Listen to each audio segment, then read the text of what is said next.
MG손해보험의 재무 상태만 보면 청산이 불가피합니다. 지급 여력 비율 4.1%. 가입자 전체가 청구할 보험금이 100이라면 회사의 여유자금은 4.1이란 뜻으로 존립이 어려운 수준입니다. 문제는 가입자 124만여 명입니다. 대부분 실손이나 자동차 보험에 든 개인 가입자들. 예금자 보호가 되긴 하지만 해약 환급금 기준으로 5천만 원까지만 보장합니다. 2022년 부실금융기관으로 지정하고도 매각을 시도했지만 지난 3월 최종 무산됐습니다. 해지환급금이 있는 사람들은 예금자 보호를 받아요. 그런데 저 같은 사람은 지금 해지환급금이 0원인 거예요. 1인 시위도 하고. 금융당국은 청산 방침을 정했습니다. 가교보험사 방식을 처음 시도합니다. 예금보험공사가 세운 임시회사가 MG손보 계약을 다 인수하고 이들 계약을 보험사 한 곳이나 여러 곳에 넘길 때까지 유지해주겠다는 겁니다. 검토 중에 있습니다. 가교보험사 설립도 그 중에 하나의 방안이고요.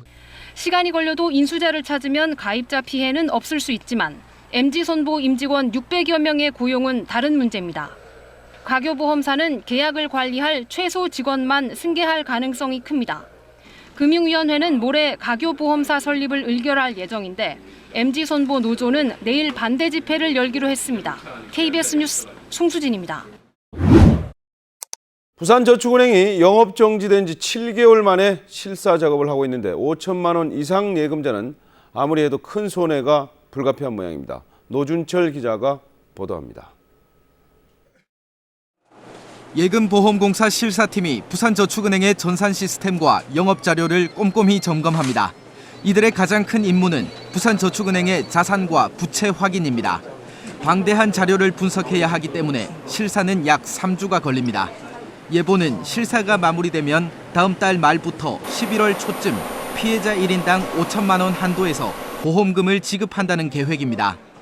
모든 관계자 되는 직원들이 밤샘이나 야근 작업을 통해서 예금자 고객분들의 시간적 손해를 최대한 보존하기 위해서 노력하고 있습니다.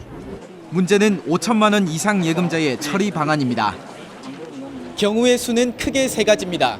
제3자에 매각되거나 혹은 저축은행을 대신할 가교은행이 세워질 수도 있고 이도 여의치 않을 경우 파산입니다. 매각이나 가교은행 방안의 경우 저축은행 자산평가에 따라 5천만 원에서 추가로 얼마를 더 받느냐가 정해지지만 파산이면 5천만 원 이상은 받을 수 없습니다. 앞서 매각된 부산 이저축은행의 배당률은 16%. 만약 부산저축은행도 배당률이 16%로 정해졌다고 가정하면 1억 원 예금에 5,800만 원만 돌려받는다는 얘기입니다. 그래서 피해가 불가피한 예금자들은 경영진 은닉재산을 대거 환수하는 등 정부 차원의 구제 대책이 나오기만을 손꼽아 기다리고 있습니다. KBS 뉴스 노준철입니다.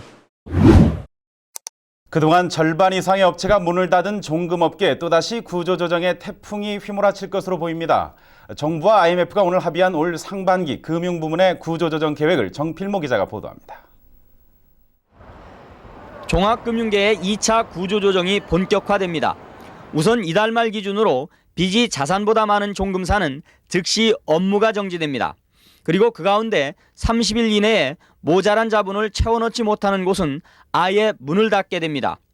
나머지 종금사들도 청산이나 합병, 매각 조치를 당하지 않으려면 적어도 앞으로 3년 동안 자기 자본 비율을 8% 이상으로 높여놔야 합니다. BIS 비율의 정도에 따라 적기 시정 조치를 취함으로써 도덕적 해이를 방지하도록 하였습니다. 생명보험사들도 오는 9월 30일까지 보험금 지급 여력 기준을 플러스로 높여야 합니다. 그러나 그 같은 내용의 경영 정상화 계획을 승인받지 못하는 부실보험사는 오는 7월 말까지 자본 감축 조치와 함께 청산, 합병, 매각 등 퇴출을 감수할 수밖에 없습니다. 이와 함께 국책은행인 산업은행과 수출입은행도 앞으로는 일반은행과 같은 건전성 규정에 적용을 받게 됩니다. 이렇게 되면 이들 은행도 한 기업의 일정 금액 이상을 빌려주지 못하게 됩니다. 정부와 IMF는 이 같은 내용의 금융부문 구조조정 계획을 효율적으로 추진하기 위해 금융감독위원회의 권한과 책임을 강화해야 한다는 데도 합의했습니다. KBS 뉴스 정필모입니다.